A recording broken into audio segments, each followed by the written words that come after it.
Hello friends, welcome to guidance Guru YouTube channel in partnership with Unacademy. Unacademy হলো ভারতের সবচেয়ে বড় অনলাইন লার্নিং প্ল্যাটফর্ম, যেখানে তোমরা বাড়িতে বসে সমস্ত কম্পিটিটিভ এক্সামের প্রিপারেশন পেয়ে যাবে। আনএকাডেমিতে প্লাস কোর্সের পাশাপাশি রয়েছে অনেক ফ্রি কোর্স, তাই তোমরা যদি এই আনএকাডেমির ফ্রি কোর্সগুলির অ্যাক্সেস পেতে চাও, তাহলে তোমরা অবশ্যই কিন্তু তোমাদের একটা কোড ইউজ করতে হবে। সেই স্পেশাল রেফারেল কোডটি হলো ক্যাপিটাল লেটারের গাইডেন্স গুরু। এই ক্যাপিটাল লেটারের গাইডেন্স গুরু কোডটি ব্যবহার করে কিন্তু তোমরা আনএকাডেমির সমস্ত ফ্রি ক্লাসের অ্যাক্সেস কিন্তু তোমরা পেয়ে যাবে। তাহলে তোমরা আজই আমাদের ডেসক্রিপশন বক্স থেকে আনএকাডেমি অ্যাপের লিঙ্ক থেকে অ্যাপটা ডাউনলোড করে কিন্তু তোমরা আজকের থেকেই তোমাদের প্রিপারেশন শুরু করে দিতে পারো। আজ আমরা আলোচনা করব আরআরবি এনটিপিসি এবং group D general knowledge mock test সিরিজের 47 নম্বর প্র্যাকটিস সেট। যেহেতু এনটিপিসি এক্সামের ডেট দিয়ে দিয়েছে, তাহলে তোমরা কিন্তু এবার থেকে অ্যাটলিস্ট অবশ্যই কিন্তু এই সিরিজটা আমাদের কন্টিনিউ দেখতে থাকো এবং ভিডিওগুলি প্রত্যেকটাই শেষ পর্যন্ত দেখার চেষ্টা করো এবং প্রত্যেকটা জেনারেল নলেজের যে কোশ্চেনগুলো আছে সেগুলো প্রথমে নিজেরা অ্যান্সার দেওয়ার চেষ্টা করো কমেন্ট বক্সে। তাহলে শুরু করা যাক আজকের ক্লাস। তাহলে আজকের মক টেস্ট বা প্র্যাকটিস সেটের প্রথম কোশ্চেন হলো, ওয়ার্ল্ড টিচার্স ডে প্রতি বছর কোন দিন পালন করা হয়? অর্থাৎ প্রত্যেক বছর আমরা কোন দিন ওয়ার্ল্ড টিচার্স ডে পালন করি? তাহলে তোমরা যারা অ্যান্সারগুলো পারবে অবশ্যই তোমরা কিন্তু একটু কমেন্ট বক্সে অ্যান্সারগুলো করে জানানোর চেষ্টা করো। তাহলে এক্ষেত্রে যেটা আমাদের সঠিক উত্তর হয়ে যাবে, ওয়ার্ল্ড টিচার্স ডে প্রত্যেক বছর আমরা পালন করি 5ই অক্টোবর। অক্টোবরের 5 তারিখে কিন্তু প্রত্যেক বছর আমরা ওয়ার্ল্ড টিচার্স ডে পালন করি, অর্থাৎ option B is the correct answer. এবং এই যে ওয়ার্ল্ড টিচার্স ডে, এটা কারা কারা অর্গানাইজ করে? এটা অর্গানাইজ করে ইউনিসেফ, আইএলও অর্থাৎ ইন্টারন্যাশনাল লেবার অর্গানাইজেশন এবং এডুকেশনাল ইন্টারন্যাশনাল, অর্থাৎ এই তিনটি সংস্থা কিন্তু ওয়ার্ল্ড টিচার্স ডেটা প্রত্যেক বছর অ্যারেঞ্জ করে। এবং এই যে 2020 সালের যে ওয়ার্ল্ড টিচার্স ডে সম্প্রতি আমাদের পালিত হলো, তার যে থিম সেটি ছিল teachers leading in crisis reimagining the future.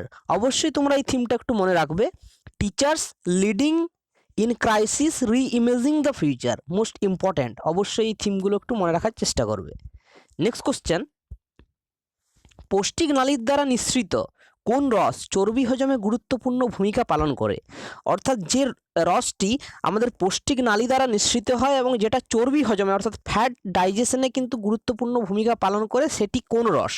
তাহলে এক্ষেত্রে যেটা আমাদের সঠিক উত্তর হয়ে যাবে, অপশন এ অগ্নাশয় রস। অর্থাৎ অগ্নাশয় রসেই কিন্তু পৌষ্টিক নালীর দ্বারা নিঃসৃত হয় এবং এটি চর্বি হজমে একটি গুরুত্বপূর্ণ ভূমিকা পালন করে। এবং এই যে অগ্নাশয় রসে মেনলি 3 ধরনের উৎসেচক থাকে, সেটা হলো অ্যামাইলেজ, ট্রিপসিন এবং লাইপেজ। এই 3 ধরনের কিন্তু উৎসেচক থাকে যারা কিন্তু চর্বিগুলোকে হজম করতে সহায়তা করে। এবং লালার রসে যে আমাদের উৎসেচকটা থাকে সেটা টায়ালিন নামে পরিচিত। এবং হাইড্রোক্লোরিক অ্যাসিড যেটা, সেটা কিন্তু আমাদের যেটা যে পাকস্থলী বা স্টোমাক, সেখান থেকে খরিত হয় হাইড্রোক্লোরিক অ্যাসিড, এবং এটিও খাদ্য হজমে সহায়তা করে। নেক্সট কোশ্চেন, 2020 সালের অক্টোবরে summit RAISE 2020 responsible AI for social এম্পাওয়ারমেন্টের উদ্বোধন কে করেছিলেন? তাহলে 2020 সালের একটা সামিট হয়েছিল রেজ 2020, সামিটটির নাম। এবং এই যে রেজের ফুল ফর্ম বা পুরো কথাটি হলো responsible artificial intelligence for social empowerment 2020। তাহলে এর যে উদ্বোধন, এটি কে করেছিলেন? তাহলে এক্ষেত্রে আমাদের সঠিক উত্তর হয়ে যাবে, এই যে রেজ 2020 সামিট অক্টোবরে হয়েছিল 2020-তে, এটির উদ্বোধন করেছিলেন কিন্তু আমাদের prime minister Narendra Modi. Option A is the correct answer. এবং এটা অ্যারেঞ্জ করেছিল ministry of electronics and information technology এবং নীতি আয়োগ, এই দুটো ইনস্টিটিউট মিলে এই সামিটটা কিন্তু অর্গানাইজ করেছিল। নেক্সট কোশ্চেন, চিকেনগুনিয়ার কার্যকারক এজেন্ট কি? তাহলে চিকেনগুনিয়ার কার্যকারক এজেন্ট অর্থাৎ যে এজেন্টের কারণে আমাদের চিকেনগুনিয়াটা হয় সেটি কি? নন ক্লোরোফিলাস ব্যাকটেরিয়া, নিমাটোড, ভাইরাস নাকি ছত্রাক? তাহলে এক্ষেত্রে যেটা আমাদের সঠিক উত্তর হয়ে যাবে, চিকেনগুনিয়ার কার্যকরী একক এজেন্ট বা একক হলো কিন্তু virus. Option C is the correct answer. অর্থাৎ চিকেনগুনিয়া কিন্তু একটি ভাইরাল ডিজিজ, যেটা চিকেনগুনিয়া ভাইরাসের জন্য হয়। এবং এটা হচ্ছে একটি, তোমরা জেনে রাখবে, এটা একটা মশাবাহিত রোগ, অর্থাৎ মশার কারণে কিন্তু এই চিকেনগুনিয়া রোগটা হয়। এবং এটি যে কার্যকরী ভাইরাস সেটি হলো চিকেনগুনিয়া ভাইরাস। নেক্সট কোশ্চেন, চিংড়ি এবং প্রজাপতিতে ড্যাশ উপস্থিত থাকার কারণে এগুলি একই ফিলামের অন্তর্ভুক্ত। অর্থাৎ চিংড়ি এবং প্রজাপতিতে কীটা উপস্থিত থাকার জন্য তারা একই ফাইলামের অন্তর্ভুক্ত। অর্থাৎ আমাদের যে অ্যানিম্যাল ক্লাসিফিকেশন আমরা করি সেগুলো কিছু কিছু ফিলাম বা ফাইলামে ভাগ করা হয় অ্যানিমেলিয়া কিংডমটাকে। সেই ফাইলামের মধ্যে বিভিন্ন ধরনের ফাইলাম আছে, তাদের মধ্যে চিংড়ি এবং প্রজাপতি একই ফাইলামে আছে এবং তাদের এই একই ফাইলামে থাকার কারণটি কী? তাহলে এক্ষেত্রে যেটা আমাদের সঠিক উত্তর হয়ে যাবে, চিংড়ি ও প্রজাপতিতে কিন্তু যুক্ত পা, যেটাকে বলা হচ্ছে আমাদের যুক্ত পা উপস্থিত থাকার জন্যই কিন্তু এগুলো একই ফিলামের অন্তর্ভুক্ত। Option B is the correct answer. অর্থাৎ কানেক্টিং লেগসের জন্যই কিন্তু এরা একই ফিলামের অন্তর্ভুক্ত। এবং এই ধরনের যে প্রজাতি এগুলিকে অ্যাথ্রোপোডা বলা হয়। অ্যাথ্রোপোডা শব্দের অর্থটিই হলো যুক্ত পা। এবং যেমন হচ্ছে অ্যাথ্রোপোডার উদাহরণ হচ্ছে যেমন মাছি, মাকড়সা, বিচ্ছু, চিংড়ি, প্রজাপতি এবং কাঁকড়া। অর্থাৎ এদের মধ্যে যুক্ত পা থাকার জন্য কিন্তু এরা একই ফাইলামের অন্তর্ভুক্ত।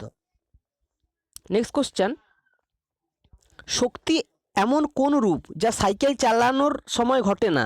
তাহলে শক্তির এমন কোন রূপ যা সাইকেল চালানোর সময় ঘটে না? অর্থাৎ সাইকেল চালানোর সময় কোন শক্তির উদ্ভব হয় না? রাসায়নিক শক্তি, তাপ শক্তি, যান্ত্রিক শক্তি নাকি গতি সম্পর্কিত শক্তি? তাহলে এক্ষেত্রে আমরা কমন সেন্স বা জেনারেল নলেজ থেকেই আমাদের এটা অ্যান্সারটা আমরা পেয়ে যাব। যখন একটা সাইকেল চালাই আমরা, যেহেতু একটা আমাদের গতির সৃষ্টি হয়, সুতরাং এর মধ্যে কিন্তু গতিশক্তি তৈরি হয়। এবং যেহেতু সাইকেলটা চালিয়ে আমরা অত্যন্ত কম পরিশ্রম করে বেশি দূরত্ব অতিক্রম করতে পারি, তাহলে সেই কারণে আমরা বলতে পারি যে সেক্ষেত্রে একটা যান্ত্রিক শক্তিরও উদ্ভব হয়। এবং যখন সাইকেলের চাকা মাটির সংস্পর্শে বা পৃষ্ঠতলের সাথে ঘর্ষণের ফলে এক ধরনের তাপের সৃষ্টি হয়, তাহলে তাপশক্তিও কিন্তু এক্ষেত্রে উৎপন্ন হয় ঘর্ষণের ফলে। কিন্তু সাইকেল চালানোর সময় কোনো দিনই রাসায়নিক শক্তির উদ্ভব হয় না। Option A is the correct answer হয়ে যাবে। তাহলে শক্তির রাসায়নিক শক্তিতে রূপান্তর কিন্তু সাইকেল চালানোর সময় ঘটে না। তাহলে option A is the correct answer. Next question, London Indian society এবং ইস্ট ইন্ডিয়া অ্যাসোসিয়েশন নিম্নলিখিত কোন ব্যক্তি প্রতিষ্ঠা করেছিলেন? তাহলে এই যে দুটো ইনস্টিটিউশনের নাম দেওয়া আছে, লন্ডন ইন্ডিয়ান সোসাইটি এবং ইস্ট ইন্ডিয়া অ্যাসোসিয়েশন, এই দুটো ইনস্টিটিউশন বা সোসাইটি কে তৈরি করেছিলেন? তাহলে এক্ষেত্রে যেটা আমাদের সঠিক উত্তর হয়ে যাবে, লন্ডন ইন্ডিয়া সোসাইটি এবং ইস্ট ইন্ডিয়া অ্যাসোসিয়েশন প্রতিষ্ঠা করেছিলেন দাদাভাই Naoroji. Option A is the correct answer. দাদাভাই নওরোজি কিন্তু এই দুটো ইনস্টিটিউশনেরই প্রতিষ্ঠা করেছিলেন। এখন দাদাভাই নওরোজি সম্পর্কে কিছু ইম্পর্ট্যান্ট পয়েন্ট আমরা জেনে নেব। দাদাভাই নওরোজিকে grand old man of India বলা হয়, অর্থাৎ ভারতের গ্র্যান্ড ওল্ড ম্যান নামে তিনি কিন্তু পরিচিত। এবং তিনি ভারতের জাতীয় কংগ্রেসের একজন অন্যতম প্রতিষ্ঠাতা সদস্য ছিলেন, ভারতের জাতীয় কংগ্রেস অর্থাৎ আইএনসি। এবং তিনি ভারতীয় জাতীয় কংগ্রেসের 3বার সভাপতি হিসেবে নিযুক্ত হয়েছিলেন। প্রথম হয়েছিলেন 1886 খ্রিস্টাব্দে, যেটা কলকাতা অধিবেশনে। দ্বিতীয়বার হয়েছিলেন 1893 খ্রিস্টাব্দের লাহোর অধিবেশনে। এবং তৃতীয়বার হয়েছিলেন 1906 সালের কলকাতা অধিবেশনে। এবং তিনিই প্রথম যিনি ইউকে অর্থাৎ ইউনাইটেড কিংডম বা লন্ডনের হাউস অফ কমন্সের নির্বাচিত প্রথম ভারতীয় সদস্য। অর্থাৎ হাউস অফ কমন্সের প্রথম ভারতীয় সদস্য ছিলেন দাদাভাই নওরোজি। এবং তিনি 1865 সালে ইন্ডিয়ান সোসাইটি এবং 1866 সালে কিন্তু ইস্ট ইন্ডিয়া অ্যাসোসিয়েশন, এই দুটো ইনস্টিটিউশনের তিনি প্রতিষ্ঠা করেছিলেন। তাহলে তোমরা অবশ্যই এই অ্যাডিশনাল ইনফরমেশনগুলো একটু মেমোরাইজ করার চেষ্টা করবে। এবং তোমরা যদি এর ফ্রি পিডিএফ পেতে চাও, অবশ্যই আমাদের টেলিগ্রাম গ্রুপে জয়েন করো, সেখানে তোমরা ফ্রি পিডিএফ পেয়ে যাবে। নেক্সট কোশ্চেন, 2020 সালের সেপ্টেম্বরে ভারতের সাবেক ক্রিকেটার সুরেশ রায়না নিম্নলিখিত কোন ইউনিয়ন টেরিটরিতে একটি ক্রিকেট একাডেমি প্রতিষ্ঠা করেছেন? খুব ইম্পর্ট্যান্ট কোশ্চেন। তাহলে এক্ষেত্রে যেটা আমাদের সঠিক উত্তর হয়ে যাবে, 2020 সালের সেপ্টেম্বরে ভারতের যে সাবেক ক্রিকেটার সুরেশ রায়না, তিনি সম্প্রতি যে ইউনিয়ন টেরিটরিতে একটি ক্রিকেট একাডেমি প্রতিষ্ঠা করেছেন সেটি হলো Jammu and Kashmir. Option D is the correct answer. অর্থাৎ জম্মু অ্যান্ড কাশ্মীরের সম্প্রতি তিনি একটি ক্রিকেট একাডেমি প্রতিষ্ঠা করেছেন, এবং যেখানে পিছিয়ে পড়া প্রত্যন্ত অঞ্চলের তরুণ ক্রিকেটাররা একটা খেলার সুযোগ পাবে, এবং যাতে তারা ভবিষ্যতে ভারতে বা ইন্ডিয়া টিমের হয়ে খেলতে পারে, সেই প্রচেষ্টার জন্যই তিনি এই উদ্যোগটি নিয়েছেন। এবং এক্ষেত্রে তিনি জম্মুতে 5টি এবং কাশ্মীরে 5টি কিন্তু ইনস্টিটিউট বা একাডেমি প্রতিষ্ঠা করেছেন। নেক্সট কোশ্চেন, খুব ভালো করে মন দিয়ে কোশ্চেনটা পড়ো। এখানে বলা আছে 6 কেজি ভরের একটি বস্তু 8 মিটার পার সেকেন্ডের অভিন্ন গতির সাথে ঘর্ষণহীন অনুভূমিক পৃষ্ঠে স্লাইড করছে, অর্থাৎ চলছে। একই সোজা লাইনের সাথে একই গতিতে অবজেক্টিভ বা বস্তুটিকে চলতে থাকার জন্য প্রয়োজনীয় যে বলটি, সেটি কত? তাহলে তোমরা কোশ্চেনটা ঠিক আশা করি বুঝতে পেরেছো। তাহলে এক্ষেত্রে যেটা আমাদের সঠিক উত্তর হয়ে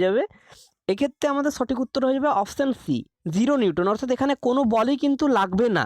কারণ এখানে কি, আমরা নিউটনের প্রথম গতিসূত্র অনুযায়ী আমরা কি জানি, নিউটনের প্রথম গতিসূত্র অনুযায়ী আমরা জানি যে বাইরে থেকে প্রযুক্ত বল দ্বারা কোনো বস্তুর অবস্থার পরিবর্তন ঘটাতে বাধ্য যদি না করা হয় তাহলে স্থির বস্তু চিরকাল স্থির থাকে এবং সচল বস্তু সমবেগে এক সরলরেখায় চলতে থাকে। তাহলে যেহেতু এখানে বাইরে থেকে কি কোনো বল প্রয়োগ করা হচ্ছে? কোনো বল প্রয়োগ হচ্ছে না, কারণ এখানে লেখা আছে অভিন্ন গতিতে এবং ঘর্ষণহীন অনুভূমিক পৃষ্ঠে। তাহলে যেহেতু অনুভূমিক পৃষ্ঠটা ঘর্ষণহীন, সুতরাং সেখানে কোনো বাধা নেই, সুতরাং সেখানে কোনো বল প্রয়োগ হচ্ছে না বস্তুটির উপর, তার গতিশক্তির কোনো পরিবর্তন হবে না। সুতরাং বস্তুটি কোনো বল ছাড়াই কিন্তু সমবেগে এক সরলরেখায় চলতে থাকবে। তাহলে এক্ষেত্রে কিন্তু কোনো বল লাগবে না, অর্থাৎ 0 নিউটন কিন্তু বল লাগবে। Option C is the correct answer. আশা করি বুঝতে পেরেছো। নেক্সট কোশ্চেন, নিচের কোনটি বিদ্যুতের চালক নয়? অর্থাৎ নিচের ভিনিগার, লেবুর শরবত, লবণ জল এবং পাতিত জলের মধ্যে কোনটি বিদ্যুৎ পরিবহন করে না? তাহলে এক্ষেত্রে যেটা আমাদের সঠিক উত্তর হয়ে যাবে ভিনিগার, যেটা সেটা হলো অ্যাসিটিক অ্যাসিড। সুতরাং এটি কিন্তু বিদ্যুৎ পরিবহন করে, এটা করে। লেবুর শরবত, এ লেবুতে সাইট্রিক অ্যাসিড থাকে, এটাও কিন্তু বিদ্যুতের পরিবহন করে। এবং লবণ জলও কিন্তু বিদ্যুতের পরিবহন করে। তাহলে পাতিত জল বা যেটাকে বলা হচ্ছে ডিস্টিল ওয়াটার, সেই ডিস্টিল ওয়াটার বা পাতিত জল কিন্তু কোনো বিদ্যুৎ পরিবহন করে না। তাহলে অপশান ডি হয়ে যাবে আমাদের কারেক্ট অ্যান্সার, পাতিত জল।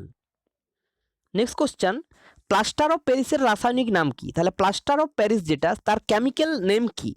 তোমরা যারা অবশ্যই অ্যান্সারগুলো পারবে একটু কমেন্ট বক্সে নিজেরা কমেন্ট করে প্রথমে জানানোর চেষ্টা করো।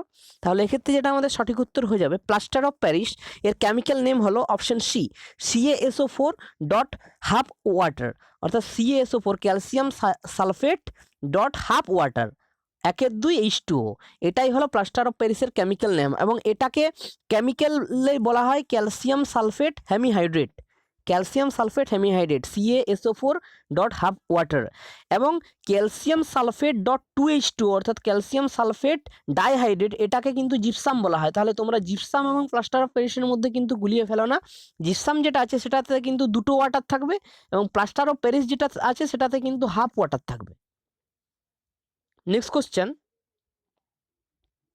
নিম্নলিখিত দেশগুলির মধ্যে কোনটি বিশ্বের বৃহত্তম বক্সাইট উৎপাদনকারী দেশ? তাহলে সবথেকে বৃহত্তম বক্সাইট উৎপাদনকারী দেশ কোনটি? তাহলে এক্ষেত্রে যেটা আমাদের সঠিক উত্তর হয়ে যাবে নিম্নলিখিত দেশগুলির মধ্যে বিশ্বের বৃহত্তম বক্সাইট উৎপাদনকারী দেশ কিন্তু সম্প্রতি Australia. Option A is the correct answer, Australia is the correct answer, option A. অস্ট্রেলিয়াতে বিশ্বের বক্সাইটের বৃহত্তম উৎপাদক এবং এটিতে বিশ্বের যে মোট বক্সাইট উৎপাদন তার 32% প্রায়, এবং বক্সাইট যে মজুদ বা রিজার্ভ আছে তার কিন্তু 40% পাওয়া যায় আমাদের অস্ট্রেলিয়া থেকে। এবং 2019 সালে অস্ট্রেলিয়া প্রায় 100 মিলিয়ন মেট্রিক টন বক্সাইট উৎপাদন করেছিল এবং গিনিয়া 2018 সালে বক্সাইটে দ্বিতীয় বৃহত্তম উৎপাদক, যেখানে প্রায় 80 মিলিয়ন মেট্রিক টন উৎপাদন করেছে। এবং চীন রয়েছে তৃতীয় স্থানে, ব্রাজিল রয়েছে চতুর্থ স্থানে এবং আমাদের ভারত রয়েছে পঞ্চম স্থানে। তাহলে তোমরা অবশ্যই কিন্তু এই অ্যাডিশনাল ইনফরমেশনগুলো একটু মেমোরাইজ করার চেষ্টা করবে। নেক্সট কোশ্চেন, বৈদ্যুতিক বাতি বা ইলেকট্রিক ল্যাম্প এটি কে উদ্ভাবন করেছিলেন এবং তিনি কোন দেশের? তাহলে এক্ষেত্রে এটা খুব একটা কমন কোশ্চেন বাট খুব কনফিউজিং কোশ্চেন। তাহলে এক্ষেত্রে যেটা আমাদের সঠিক উত্তর হয়ে যাবে বৈদ্যুতিক বাতি কিন্তু আবিষ্কার করেছিলেন option C, Thomas Alva Edison. Thomas Alva Edison বৈদ্যুতিক বাতি আবিষ্কার করেছিলেন এবং তিনি ইউনাইটেড স্টেট অফ আমেরিকার বাসিন্দা। তাহলে option C is the correct answer. এবং বাকি যেগুলো আছে সেগুলো আমরা একটু দেখে নেব, কিছু কিছু ইনভেনশনস এবং তাদের যে ইনভেন্টর কে ছিলেন। তাহলে যেটা ইলেকট্রিক ল্যাম্প বা বৈদ্যুতিক বাতি আবিষ্কার করেন Thomas Alva Edison, he is from USA। Electric razor আবিষ্কার করেন কর্লেন জে সিক, তিনিও USA থেকে বিলং করেন। রেফ্রিজারেটর আবিষ্কার করেন জে হ্যারিসন এবং এ ক্যাটলিন, তিনি ইংল্যান্ড থেকে বিলং করেন। এবং যেটা সেফটি ল্যাম্প, খুব ইম্পর্ট্যান্ট, সেফটি ল্যাম্প আবিষ্কার করেছিলেন স্যার হাম্পে ডেভি, তিনি ইংল্যান্ড থেকে বিলং করেন। তাহলে তোমরা অ্যাটলিস্ট এই দুটোর মধ্যে গুলিয়ে ফেলো না, ইলেকট্রিক ল্যাম্প এবং সেফটি ল্যাম্প। ইলেকট্রিক ল্যাম্প হলো Thomas Alva Edison, he is from USA, এবং সেফটি ল্যাম্প হলেন sir Humphry Davy, he is from England. Next question, 2020 সালের অক্টোবরে প্রজাতন্ত্র দিবসে মেধাবী কর্মীদের জন্য কে গ্যালেন্টারি এবং নন গ্যালেন্টারি অ্যাওয়ার্ড প্রদান করেন? করলেন। তাহলে 2020 সালের যে প্রজাতন্ত্র দিবসে মেধাবী কর্মীদের জন্য গ্যালেন্টারি এবং নন গ্যালেন্টারি অ্যাওয়ার্ড সম্প্রতি প্রদান করলেন কে? তাহলে এক্ষেত্রে সঠিক উত্তর হয়ে যাবে অপশান এ, অতুল কুমার জৈন। সম্প্রতি কিন্তু অতুল কুমার জৈন প্রজাতন্ত্র দিবসে মেধাবী কর্মীদের জন্য গ্যালেন্টারি এবং নন গ্যালেন্টারি অ্যাওয়ার্ড প্রদান করলেন। অতুল কুমার জৈন হলেন vice admiral of eastern Naval command, অর্থাৎ ইস্টার্ন নেভাল কমান্ডের তিনি ভাইস অ্যাডমিরাল। এবং এই যে অনুষ্ঠানটি হলো, সেই অনুষ্ঠানটা কিন্তু সামুদ্রিক নেভাল অডিটোরিয়ামে কিন্তু হয়েছে, সামুদ্রিক নেভাল অডিটোরিয়ামে। নেক্সট কোশ্চেনে যাওয়ার আগে আমরা একটু দেখে নেব আনএকাডেমি অ্যাপের মাধ্যমে তোমরা যে সমস্ত কম্পিটিটিভ এক্সামের প্রিপারেশন পেয়ে যাবে সেগুলি হলো WBCS থেকে শুরু করে তোমরা WB TET, WBPSC clerkship, WBP, WBPSI এবং PSC মিসলেনিয়াস। এছাড়াও আরও অনেক এক্সাম, কম্পিটিটিভ এক্সামের প্রিপারেশন কিন্তু তোমরা বাড়িতে বসেই পেয়ে যাবে আনএকাডেমি অ্যাপের মাধ্যমে। তাহলে তোমরা যারা আনএকাডেমি অ্যাপটা ইনস্টল করতে যাও, অবশ্যই আমাদের ডিসক্রিপশন বক্সে লিঙ্ক দেওয়া আছে, তোমরা সেখান থেকে অ্যাপটি ডাউনলোড করে নিতে পারো। এবং সেক্ষেত্রে তোমাদের সাবস্ক্রিপশনের ক্ষেত্রে তোমাদের যে প্যাকেজগুলি রয়েছে, প্ল্যানগুলি, সেগুলি রয়েছে 1 মাসের, 3 মাসের, 6 মাসের, 12 মাসের, এমনকি 24 মাসের। তাহলে এক্ষেত্রে তোমরা যদি কুপনগুলি আছে, সেই প্যাকেজগুলি তোমরা যদি নিতে চাও, সেক্ষেত্রে তোমরা যদি আমাদের স্পেশাল কুপন কোড, অর্থাৎ এক্ষেত্রেও কিন্তু ক্যাপিটাল লেটারের গাইডেন্স গুরু কুপন কোডটি তোমরা যদি ইউজ করো, সেক্ষেত্রে কিন্তু তোমরা এই সমস্ত রেটের ওপর ফ্ল্যাট 10% ডিসকাউন্ট কিন্তু আবারও পেয়ে যাবে। তাহলে এক্ষেত্রেও কিন্তু কোড হলো ক্যাপিটাল লেটারের গাইডেন্স গুরু। তোমরা যদি ফ্রি ক্লাস অ্যাক্সেস করতে চাও, সেক্ষেত্রেও গাইডেন্স গুরু, এবং যে এই 10% ডিসকাউন্ট পেতে চাইলেও কিন্তু গাইডেন্স গুরু কোডটা তোমরা ব্যবহার করতে পারো। এবং তোমাদের কম্পিটিটিভ এক্সামের প্রিপারেশন কিন্তু তোমরা বাড়িতে বসে আনএকাডেমি লার্নিং অ্যাপের মাধ্যমে তোমরা কিন্তু চালিয়ে যেতে পারো। তাহলে আমরা চলে যাচ্ছি এখন আমাদের পরবর্তী কোশ্চেনে, যেটি হলো পৃথিবীর চারিদিকে চাঁদের গতি ড্যাশের কারণে হয়। অর্থাৎ পৃথিবীর চারিদিকে যে চাঁদের গতিটা, সেটা কোন বলের জন্য হয়? অপকেন্দ্রিক, অভিকেন্দ্রিক, দুটি নাকি কোনোটিই নয়? তাহলে এক্ষেত্রে যেটা আমাদের সঠিক উত্তর হয়ে যাবে, পৃথিবীর চারিদিকে যে চাঁদের যে গতি, সেটার যে বলের কারণে হয় সেটা হলো অভিকেন্দ্রিক বল। Option B is the correct answer. অভিকেন্দ্রিক বল, অর্থাৎ যেটাকে আমরা কি বলি, ইংলিশ টার্মটা তোমরা অবশ্যই প্রত্যেকে কিন্তু কমেন্ট বক্সে একটু কমেন্ট করে লেখার চেষ্টা করো। অপকেন্দ্রিক এবং অভিকেন্দ্রিক দুটো বল আছে। অর্থাৎ অভিকেন্দ্রিক বল যে বল কিন্তু নিজের কেন্দ্রের দিকে কোনো বস্তুকে টানে, সেটা হচ্ছে অভিকেন্দ্রিক বল। এবং অপকেন্দ্রিক বল হচ্ছে যেটা কেন্দ্র দূরবর্তী বল, অর্থাৎ কেন্দ্র থেকে কোনো বলটাকে, কোনো বস্তুকে দূরে সরিয়ে দেয়, সেটা হচ্ছে অপকেন্দ্রিক বল নামে পরিচিত। এক্ষেত্রে কারেক্ট অ্যান্সার হয়ে যাবে অপশান বি, অভিকেন্দ্রিক বল। নেক্সট কোশ্চেন, দীঘা নিকায়া কি? জৈন গ্রন্থ, বৌদ্ধ গ্রন্থ, ব্রাহ্মণ পুস্তক নাকি উপনিষদ? তাহলে আমরা যখন ইতিহাসের চ্যাপ্টার ওয়াইজ আলোচনা করেছিলাম, তখন আমরা পড়েছিলাম দীঘা নিকায়াটা কী জিনিস। তাহলে এক্ষেত্রে যেটা সঠিক উত্তর হয়ে যাবে, দীঘা নিকায়া হলো একটি বৌদ্ধ গ্রন্থ। Option B is the correct answer. এটি হচ্ছে একটি বৌদ্ধ গ্রন্থ। এবং যে বৌদ্ধের যে মূল আমাদের যে গ্রন্থগুলি আছে, যেটি ত্রিপিটক নামে পরিচিত, ত্রিপিটকের মধ্যে যেটা সূত্রপিটক রয়েছে, যেখানে এর মধ্যে মূল শিক্ষা বা বুদ্ধের ধর্ম রয়েছে, সেই সূত্রপিটক 5টি নিকায়াতে বিভক্ত। এবং সেই 5টি নিকায়াগুলি হলো দীঘা নিকায়া, মাজ্জিমা নিকায়া, সংহিতা নিকায়া, আঙ্গুত্তরা নিকায়া এবং ক্ষুদ্রক নিকায়া। অর্থাৎ এই সূত্রপিটকটি কিন্তু এই 5টি নিকায়াতে বিভক্ত, এবং এগুলি সমস্ত বৌদ্ধ ধর্মের কিন্তু অন্তর্গত। নেক্সট কোশ্চেন, নিম্নলিখিতদের মধ্যে কে legend of Suheldev the king who saved India বইটি লিখেছেন? তাহলে সম্প্রতি legends of Suheldev the king who saved India এই বইটি সম্প্রতি কে লিখেছেন? তাহলে এক্ষেত্রে যেটা আমাদের সঠিক উত্তর হয়ে যাবে, এই বইটি কিন্তু শোভাদে লিখেননি, রামচন্দ্র গুহরেও নয়, এবং পেরুমল মুরুগানেরও নয়। তাহলে সম্প্রতি কিন্তু legends of Suheldev the king who saved India বইটি লিখেছেন Amish Tripathi. Option B is the correct answer, Amish Tripathi. Next question, নিম্নলিখিত কোনটি ক্যালসিয়ামের পারমাণবিক ভরের মান? অর্থাৎ ক্যালসিয়ামের যে পারমাণবিক ভর, অ্যাটমিক ওয়েট, সেই অ্যাটমিক ওয়েট কত? 10 মিউ, 32 মিউ, 40 মিউ নাকি 78 মিউ? তাহলে এক্ষেত্রে আমাদের সঠিক উত্তর হয়ে যাবে, ক্যালসিয়ামের যে পারমাণবিক ভর সেটি হয়ে যাবে অপশান সি, 40 মিউ। অর্থাৎ ক্যালসিয়ামের যে পারমাণবিক ভর, তার মান কিন্তু 40 mu. Option C is the correct answer. Next question, ভর কিলোগ্রাম, আয়তন কি? তাহলে ভর যদি কিলোগ্রাম হয়, তাহলে আয়তন কি হবে? তাহলে এক্ষেত্রে যদি আমরা একটু দেখি, এখানে ভর এবং কিলোগ্রাম রয়েছে, তাহলে ভর এবং কিলোগ্রামের মধ্যে যে সম্পর্ক সেটা কিন্তু হচ্ছে একক। ভরের একক হলো কিলোগ্রাম। তাহলে অনুরূপভাবে কিন্তু আয়তনেরও একক আমাদের এই ঘরটিতে লিখতে হবে। তাহলে আয়তনের একক কি? এখন নিম্নলিখিত যে ইউনিটগুলি আছে তাদের মধ্যে যদি আয়তনের একক ধরি, স্টেড কিন্তু নয়, কিলোমিটারও নয়, মিটারও নয়, আয়তনের একক কিন্তু হয়ে যাবে লিটার। তাহলে কারেক্ট অ্যান্সার হয়ে যাবে অপশান এ, অর্থাৎ ভর যদি কিলোগ্রাম হয় তাহলে আয়তন হয়ে যাবে লিটার। নেক্সট কোশ্চেন, নিম্নলিখিত কোন অনুক্রমের মধ্যে সাতপুরা অঞ্চলের পশ্চিম থেকে পূর্ব বিস্তৃত সীমার মধ্যে সঠিক অবস্থান উপস্থিত রয়েছে? অর্থাৎ এখানে তিনটি রেঞ্জ আমাদের মেনলি দেওয়া আছে। সেই রেঞ্জগুলি হলো মহাদেব রেঞ্জ, বারওয়ানি রেঞ্জ এবং মৈকাল রেঞ্জ। এই তিনটি রেঞ্জ বা তিনটি পর্বতমালাকে পশ্চিম থেকে পূর্বে সাজাতে হবে ক্রোনোলজিক্যালি, এবং এই তিনটেই কিন্তু সাতপুরা সাতপুরা অঞ্চলে অবস্থিত। তাহলে আমরা যদি পশ্চিম থেকে পূর্বে সাজাই, তাহলে সর্বপশ্চিমে কি রয়েছে এবং মাঝে কে রয়েছে এবং সর্বপূর্বে কে রয়েছে আমাদের খুঁজে বের করতে হবে। তাহলে এক্ষেত্রে এটা আমাদের সঠিক উত্তর হয়ে যাবে। তোমরা অবশ্যই যারা পারবে একটু দেওয়ার চেষ্টা করো। তাহলে এক্ষেত্রে এটা আমাদের, যদি আমরা পশ্চিম থেকে পূর্বে এই তিনটে রেঞ্জকে সাজাই, তাহলে প্রথমেই কিন্তু আমরা পেয়ে যাব বারওয়ানি হিলস, অর্থাৎ সর্বপশ্চিমে আছে বারওয়ানি হিলস রয়েছে, তারপরে আছে ঠিক মাঝে আছে মহাদেব পর্বত, মহাদেব রেঞ্জ, এবং সবথেকে পূর্বে রয়েছে মৈকাল পর্বত। তাহলে এইটাই হচ্ছে correct answer, option A, Barwani hills, Mahadev range এবং Maikal range. This is the correct chronology from west to east, পশ্চিম থেকে পূর্বে, এবং এটা সাতপুরা অঞ্চলে অবস্থিত। এবং সাতপুরা পর্বতের সর্বোচ্চ শৃঙ্গের নাম কিন্তু ধূপগড়। তোমরা মনে রাখবে, সাতপুরা পর্বতের সর্বোচ্চ শৃঙ্গ হলো ধূপগড়। নেক্সট কোশ্চেন, নিম্নলিখিতগুলির মধ্যে কোনটি সমজাতীয় মিশ্রণ নয়? অর্থাৎ এখানে কিছু কিছু মিশ্রণ দেওয়া আছে, তাদের মধ্যে যে মিশ্রণটি সমজাতীয় নয় সেটা তোমাদের খুঁজে বের করতে হবে। চিনি জলের দ্রবণ, জলে মিথাইল অ্যালকোহলের দ্রবণ, CCl4 আয়োডিনের দ্রবণ, লোহার ফাইলিং এবং বালির মিশ্রণ। তাহলে এখানকার মধ্যে যেটি সমজাতীয় মিশ্রণ নয় সেটি কোনটি? সমজাতীয় মিশ্রণ কাকে বলে? যে সমস্ত মিশ্রণে দুটি পদার্থ কিন্তু একে অপরের সাথে সম্পূর্ণভাবে মিশে যায় এবং তাদের বিভিন্নতা কিন্তু আমরা লক্ষ্য করতে পারি না কোনো, এবং এমনকি মাইক্রোস্কোপ বা অণুবীক্ষণিক যন্ত্রের সাহায্যেও কিন্তু সেই মিশ্রণতা ধরা সম্ভব নয়।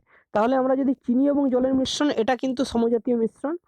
জলে মিথাইল অ্যালকোহলের মিশ্রণও সমজাতীয়, এবং CCl4 আয়োডিনের দ্রবণও সমজাতীয়। তাহলে যেটা ভিন্নধর্মী মিশ্রণ সেটি হয়ে যাবে লোহার ফাইলিং এবং বালির মিশ্রণ। অর্থাৎ এই লোহার ফাইলিং এবং যে বালির মিশ্রণ, এটা সহজেই কিন্তু আমরা পৃথক করতে পারি এবং সহজেই কিন্তু আমরা শনাক্ত করতে পারি, এবং এমনকি এটা খালি চোখে কিন্তু আমরা শনাক্ত করতে পারি। তাহলে কারেক্ট অ্যান্সার হয়ে যাবে অপশান ডি, লোহার ফাইলিং এবং বালির মিশ্রণ। নেক্সট কোশ্চেন, স্টোরেজ ব্যাটারিতে কোন অ্যাসিড থাকে? তাহলে স্টোরেজ যে ব্যাটারিগুলি থাকে, সেই স্টোরেজ ব্যাটারিতে যে অ্যাসিডটি থাকে সেটি কী অ্যাসিড? তাহলে এক্ষেত্রে আমাদের সঠিক উত্তর হয়ে যাবে, স্টোরেজ ব্যাটারিতে হাইড্রোক্লোরিক অ্যাসিড থাকে না, নাইট্রিক অ্যাসিড থাকে না, ফর্মিক অ্যাসিড থাকে না। তাহলে স্টোরেজ ব্যাটারিতে যে অ্যাসিডটি থাকে সেটি হয়ে যাবে sulphuric acid. Option D is the correct answer. H2SO4 এগুলি কিন্তু স্টোরেজ ব্যাটারিতে থাকে।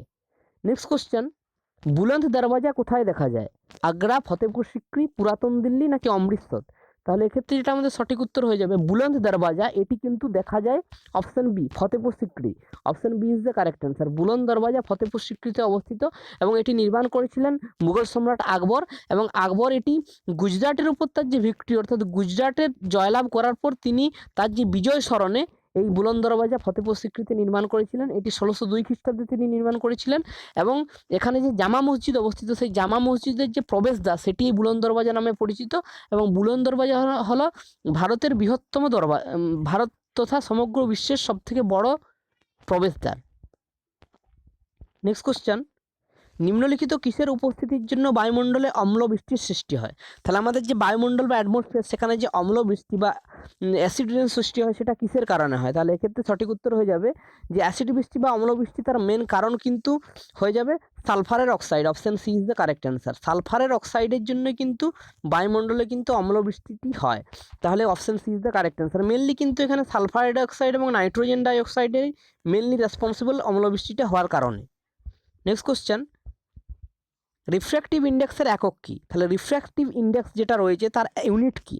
তাহলে এক্ষেত্রে যেটা আমাদের কারেক্ট অ্যান্সার হয়ে যাবে রিফ্র্যাক্টিভ ইন্ডেক্স, বা যেটা হচ্ছে আমাদের প্রতিসরাঙ্ক, সেই প্রতিসরাঙ্কের কিন্তু কোনো একক নেই, অর্থাৎ এটা হচ্ছে একটা এককবিহীন রাশি। Option C is the correct answer, অর্থাৎ নো ইউনিটস হয়ে যাবে। এটি হচ্ছে একটি এককবিহীন রাশি। এবং যেটা হচ্ছে metre per second, metre per second হচ্ছে আমাদের যেটা হচ্ছে ভেলোসিটি বা বেগের একক। মিটার পার সেকেন্ড স্কোয়ার এটা যেটা আমাদের ত্বরণের একক। এবং যেটা হচ্ছে newton per metre, newton per metre হলো আমাদের যেটা পৃষ্ঠটান বা সারফেস টেনশন বা পৃষ্ঠটান, তার ইউনিট হলো newton per metre. Next question, টিকাদানের কৌশলটি কে আবিষ্কার করেছিলেন? তাহলে ফার্স্ট যেটা হচ্ছে ইমিউনাইজেশন, সেটি কে আবিষ্কার করেছিলেন? টিকাদানের কৌশলটি সর্বপ্রথম আবিষ্কার করেছিলেন কে? তাহলে এক্ষেত্রে যেটা আমাদের সঠিক উত্তর হয়ে যাবে, টিকাদানের কৌশলটি সর্বপ্রথম যিনি আবিষ্কার করেছিলেন তিনি হলেন Edward Jenner. Option D is the correct answer. Edward জেনারই কিন্তু সর্বপ্রথম টিকাদানের কৌশলটি আবিষ্কার করেছিলেন। Option D is the correct answer, Edward Jenner. এবং এই যে এডওয়ার্ড জেনার, তিনি হলেন একজন ইংলিশ ফিজিসিস্ট এবং সায়েন্টিস্ট, এবং তিনিই কিন্তু স্মল পক্সের যে ভ্যাকসিন সেটা কিন্তু আবিষ্কার করেছিলেন। এবং যেটা লুই পাস্তুর আবিষ্কার করেছিলেন এই যে অ্যালকোহলের যে সাওয়ারিং, অর্থাৎ অ্যালকোহল টকার যে ব্যাকটেরিয়া বা মাইক্রোব, সেগুলিকে ডিসকভার করেছিলেন লুই পাস্তুর। এবং তিনি একটা প্রসেস আবিষ্কার করেছিলেন যেটা পাস্তুরাইজেশন নামে পরিচিত। নেক্সট কোশ্চেন, আন্তর্জাতিক অহিংসা দিবস কবে পালন করা হয়?